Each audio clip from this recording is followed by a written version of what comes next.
Jupp Heynckes, herzlich willkommen zurück beim FC Bayern, auch im Namen aller Bayern-Fans. Gerade Ihr erster großer Auftritt in der Allianz Arena vor über 100 Journalisten. Sie wirkten ganz cool, ganz entspannt. War das auch so? Es war sicherlich ein besonderer Moment für Sie, oder? Ja, es ist ein besonderer Mensch, wieder nach München zu kommen. Natürlich habe ich hier viele Menschen, die ich kenne, die ich schätze und es ist einfach ein gutes Gefühl, wieder in München zu sein und muss sagen, dass ja auch vorher ja viele Gespräche stattgefunden haben und ich war gut vorbereitet und es hat Spaß gemacht. Jetzt sind Sie zurück an der Säbener Straße, der Trainingsplatz ist nicht so weit. Kribbelt schon hier zu stehen? Wie fühlt es sich an, wieder an der Säbener Straße zu sein? Ja, ich denke, dass ich erstmal wieder meine Mannschaft sehen muss, dass ich auch die Spieler kennenlernen muss, die ich bisher ja nicht betreut habe. Und man muss sich als Trainer einfach ein Bild von der Situation machen und auch vom Trainingszustand der Mannschaft etc. Aber ich denke, es fühlt sich gut an. Ich freue mich auf meine neue alte Aufgabe und denke, dass die Spieler ebenso denken, weil die mich kennen, wissen genau, wie ich arbeite und was ich einfordere. Und ich denke, dass das ganz wichtig ist. Und weil wir haben nicht viel Zeit zu verlieren. Wir müssen sofort eben auch in der täglichen Trainingsarbeit müssen wir sofort einsteigen, dass wir auch Qualität im Training bekommen und eben auch die ganzen Dinge ja, auf dem Trainingsplatz erleben, die dann später auch im Spiel notwendig sind. Und es gibt ja dann auch wieder den Mittwoch-Samstag-Rhythmus und dann muss man zwar auch Trainingsreize setzen, aber es ist auch wichtig, dass die Trainingssteuerung so ist, dass keine Verletzungen passieren, weil das ist sicher im Moment meine Hauptaufgabe. Training ist ganz wichtig. Wird es auch genauso wichtig sein, in vielen Einzelgesprächen den Spielern wieder neues Selbstvertrauen einzuimpfen?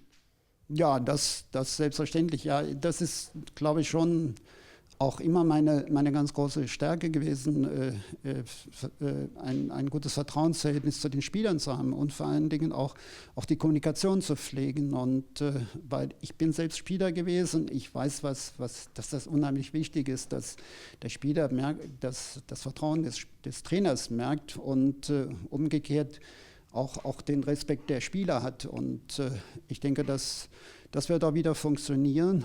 Ich fordere natürlich sehr viel ein, das wissen die ich 2011 bis 2013 trainiert habe.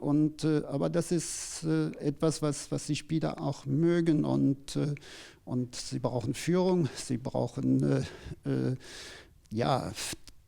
brauchen einfach auch wieder einen ganz klaren Plan im Training, die Abläufe und auch dann später im Spiel. Was kann man speziell in dieser ersten Trainingswoche alles schon trainieren? Die Spieler sind natürlich noch nicht da, also viele noch bei den Nationalmannschaften. Nicht so einfach jetzt vor dem Spiel gegen Freiburg auch am Samstag. Nein, aber wir werden schon heute mit einer kleinen Gruppe im taktischen Bereich arbeiten und so werden wir täglich das vervollständigen und wenn alle da sind, natürlich nochmal eine Trainingseinheit, so wie ich spielen möchte. Natürlich auch von der Belastung dosiert, weil das kann ja eigentlich nur Freitag sein, aber dass die Spieler ein Bild davon bekommen, wie wir spielen wollen, welche Abläufe, wie wir taktisch agieren wollen und auch wie ich die Spieler auf welchen Positionen einsetze. Und das sind Dinge, braucht man nicht im ganz hohen Intensitätsbereich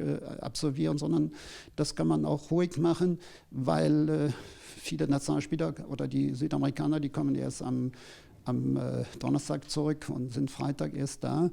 Und andere kommen auch wieder stückweise. Das ist eben die Problematik, die eben beim großen Club wie FC Bayern besteht, dass man in der Länderspielpause nicht sagen kann, jetzt arbeite ich mit den Spielern, sondern die Spieler sind alle bei ihren Nationalmannschaften. Hoffentlich kommen auch alle oder zumindest die meisten gesund zurück. Es ist ein hartes Programm zum Auftakt. Jetzt viele englische Wochen, in den nächsten 3 Wochen vor allem Spiel auf Spiel. Sie haben schon gesagt, Samstag, Mittwoch-Rhythmus. Sind Sie froh, dass es mit 2 Heimspielen zumindest losgeht, mit Freiburg und mit Celtic Glasgow? Ja, was heißt froh? Ich denke, wichtig ist die Präparation für die Spiele. Natürlich kann es schon vom Vorteil sein, dass man zu Hause spielt, mit Unterstützung des Publikums, mit der Motivation der Spieler, mit der Atmosphäre. Und ich denke, der FC Bayern hat, und das weiß ich ja aus der Erfahrung von 2011 bis 2013, super Fans, und die werden uns unterstützen. Und ich glaube, mit unseren Fans werden wir auch wieder nicht nur ins ruhige Fahrwasser gelangen, sondern wir werden auch wieder in die Erfolgsspur kommen. Und die Fans freuen sich, dass Sie wieder zurück sind. Herr Heinkes, vielen Dank für das Gespräch, dass Sie hier kurz hergekommen sind, und einen guten Start beim FC Bayern. Dankeschön.